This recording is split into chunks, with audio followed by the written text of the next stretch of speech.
Hello বন্ধুরা, তোমরা কেমন আছো? আমি তো বেশ ভালো আছি। আমাদের রাজহাটে না খুব বড় করে ঝাপান হয়। তো আমি স্কুল থেকে যখন বাড়ি ফিরছিলাম বরকে বলছিলাম যে আমাকে একটু ঝাপানের মেলায় নিয়ে যাবি। আমি অবশ্য গেছি দ্বিতীয় দিন। প্রথম দিন খুব একটা যেতে আমার ভালো লাগছিল না, তাই আমি যাইনি। এবার আমি যখন গেছি তখন হচ্ছে 4:30 পৌনে 5টা, তখন অবশ্য সব দোকান খোলেনি, কিন্তু ভাবলাম তোমাদের সাথে একটু ঝাপানের মেলাটা শেয়ার করি।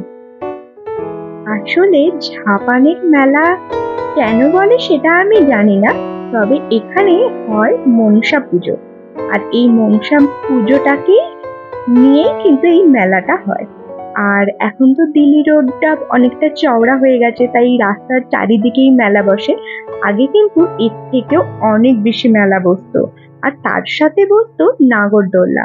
ঝাপানের মেলায় কিন্তু মূল আকর্ষণ ছিল নাগরদোল্লা। ছোটবেলায় দুদিনই আমি আসতাম ঝাপানের মেলাতে। এইখানে কিন্তু পুজোটা হয়, এটা হচ্ছে মনসা ঠাকুর। আমি গাড়িতে বসেই পুরো ভিডিওটা করেছি। এখন বিকেলবেলা বলে পুরো ফাঁকা, কোনো কোনো দোকান তো এখন খোলেও নি। আর যদি সন্ধেবেলা আসতাম তখন কিন্তু প্রচুর ভিড় হতো এই মেলাতে। আর ঝাপানের মেলা মানেই কিন্তু বৃষ্টি হয় প্রচুর।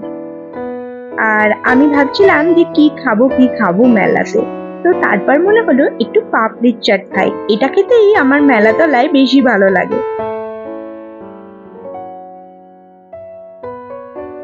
আমি কিন্তু এখানে 1 প্লেট পাপড়ির চাট নিয়ে নিয়েছি, আর এখন সেটাই খাবো। আমার মতো কার কার পাপড়ির চাট প্রিয় অবশ্যই কমেন্ট করে জানিও। পাপড়ির চাট খাওয়া দাওয়া হয়ে গিয়ে আমরা আরো যে দোকানগুলো বসেছিল সেগুলো দেখছিলাম, কিন্তু ওটা খেয়েই আমার পেট ভরে গেছে, সেজন্য আমি আর কিছু খাইও নি আর কিছু নিও নি। আজকের ভিডিওটা এখানেই শেষ করলাম। দেখা হবে নেক্সট ভিডিওতে। ততদিনে তোমরা কিন্তু খুব ভালো থেকো।